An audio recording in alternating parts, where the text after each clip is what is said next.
জি viewer, আসসালামু আলাইকুম।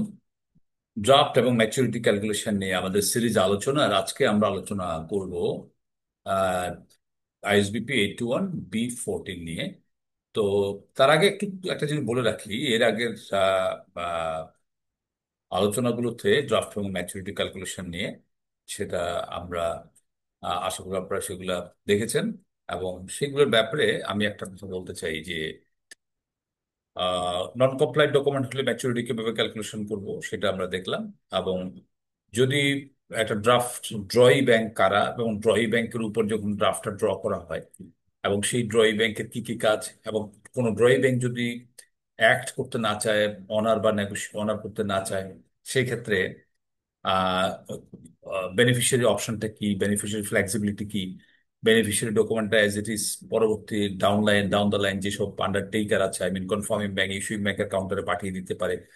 Document যেভাবে তৈরি করেছে, ড্রাফট যেভাবে তৈরি করেছে, ড্রাফট যদি নমিনেটেড ব্যাংকের উপর ড্র করা থাকে, সেই নমিনেটেড ব্যাংক যদি অ্যাক্ট না করে, তাহলে সেই ড্রাফট সহ যেভাবে আছে সেভাবে এস প্রেজেন্টেড কথাটা উল্লেখ করেছে সেভাবে ডাউন দ্য লাইন অন্যান্য আন্ডারটেকার যারা আছে, কনফার্মিং ব্যাংক, ইস্যুইং ব্যাংকের কাউন্টারে পাঠিয়ে দিতে পারে। এখন আমরা যেটা আলোচনা করব যে ড্রাফটের ভ্যালু এলসির সাথে অবশ্যই ম্যাচিং থাকতে হবে। কিরকম? Draft is to be drawn for the amount demanded under the presentation. আপনি একটা প্রেজেন্টেশন করেছেন, ইনভয়েস ভ্যালু হচ্ছে $1,00,000, আপনার ড্রাফটের ভ্যালু কিন্তু $1,00,000 হতে হবে। অর্থাৎ আপনি যেই ড্রাফটটা ড্র করছেন যে প্রেজেন্টেশনের জন্য, সেই প্রেজেন্টেশনের সাথে এই ড্রাফটের মিল থাকতে হবে। এই জিনিসটা আপনাকে কিন্তু আইএসবিপি অ্যাওয়্যার করবে। এলসি ভ্যালু 1,00,000, আপনি ডকুমেন্ট সাবমিট করেছেন $85,000, ড্রাফটের ভ্যালু হবে $85,000। এটা বেশি কম হওয়ার কোনো সুযোগ নেই। কম শিপমেন্ট করে বেশি ডিমান্ড করা বা বেশি শিপমেন্ট করে কম ডিমান্ড করা, এটার কোনো সুযোগ নাই। অর্থাৎ যেই বিষয়টা, যে পরিমাণ আপনি প্রেজেন্ট করছেন, ক্লেম করছেন, ড্র করছেন, সেই ড্রয়িংস এর সাথে ড্রাফটের এবং ইনভয়েসের সাথে আপনার একটা সিনক্রোনাইজেশন থাকতে হবে, মিল থাকতে হবে। বেমিল হওয়ার কোনো সুযোগ নাই।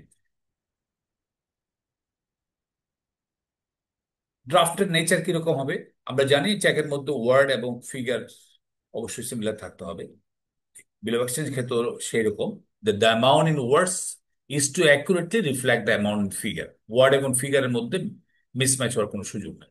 হয় বোথ আর শোন, তাহলে বোঝা যাচ্ছে যখন বোথ আর শোন দুটোই কিন্তু উল্লেখ করা হয় and indicate the currency as stated in the creditor. LC যে কারেন্সিতে হয়েছে সেই কারেন্সি তো ড্রাফট উল্লেখ থাকতে হবে। এলসি যদি ইউরোতে হয়, আপনার ড্রাফটও তৈরি হবে ইউরোতে।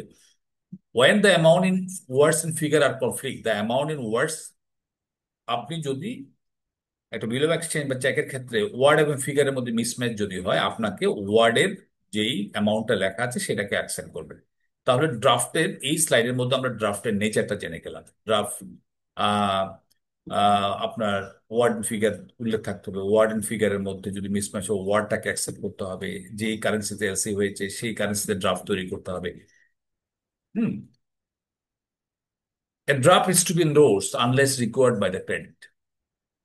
যদি এলসিতে যদি এন্ডোর্সমেন্ট নিয়ে যদি নিষেধ থাকে, আপনি এন্ডোর্সমেন্ট করতে পারবেন না। বেনিফিশিয়ারির জন্য মেসেজ হচ্ছে যে আপনি ড্রাফটটা তৈরি করবেন, যার উপরে ড্র করার দরকার ছিল তার উপরে ড্র করবেন, কারণ এখানে এন্ডোর্সমেন্ট করলে আপনি কিন্তু এলসির সাথে নন কমপ্লাইট হচ্ছে। কিন্তু যদি এলসিতে কিছু বলা না থাকে, ড্রাফটটা এমন একজনের উপর ড্র করা থাকে যে কিন্তু আলটিমেট ড্রয়ি না, সেই কিন্তু যাতে করে এন্ডোর্স করে আলটিমেট ড্রয়ের কাছে ড্রাফটটা বা ড্রয়িংসটা, ডিমান্ডটা হ্যান্ড ওভার করতে পারে, সেই জন্য এই এন্ডোর্সমেন্ট একটা পরিচিত mechanism two in in terms of bill of exchange or negotiable instrument. LC যদি এন্ডোর্সমেন্ট নিষেধ থাকে, তাহলে আপনি সরাসরি যে যে যে ড্রয়ি, তার উপরে এখানে কোনো ধরনের ভায়া মিডিয়া ড্র এন্ডোর্সার ইনক্লুড করার কোনো সুযোগ নাই। কিন্তু যখনই এলসিডি না থাকবে এবং এন্ডোর্সমেন্টটা একটা পরিচিত এবং কি নোন মেকানিজম, ন্যাশনালি এবং ইন্টারন্যাশনালি এন্ডোর্সমেন্টের সুযোগ থাকে to hand over the draft drawee by drawee. Any correction, ড্রাফটের মধ্যে কারেকশন, অল্টারেশন, এটার অথেন্টিকেশনের সুযোগ আছে। এবং কারেকশন অথেন্টিকেশন যদি থাকে, any correction of data on a draft is to appear to have been authenticated with the edition of the signature or initial of the beneficiary. Beneficiary draft তৈরি করে, beneficiary authentication করতে পারে, বেনিফিশিয়ারির পক্ষে signature বা initial দিয়ে, বেনিফিশিয়ারির পক্ষে in addition অন্য কেউ করতে পারে। When no correction of data is allowed in a draft. An issuing bank should have included a suitable stipulation in its credit. যদি আপনি ড্রাফটের মধ্যে কোনো কাটাছেঁড়া না চান, কোনো কারেকশন না চান, কোনো অথেন্টিকেশন চাচ্ছেন না, এলসিতে কিন্তু ক্লিয়ারলি বলে দিতে হবে যে, যারা এলসি ইস্যুয়ার তারা বলে দিতে হবে যে আমরা এই ধরনের কোনো unclean dirty bill of exchange আমি চাই না। সেই ক্ষেত্রে বেনিফিশিয়ারির জন্য মেসেজ হচ্ছে ড্রাফটটা তৈরি করার আগে কিন্তু পুরোপুরি ভাবে কশাসলি ড্রাফটটা তৈরি করা। A credit must not be issued by available draft on the applicant.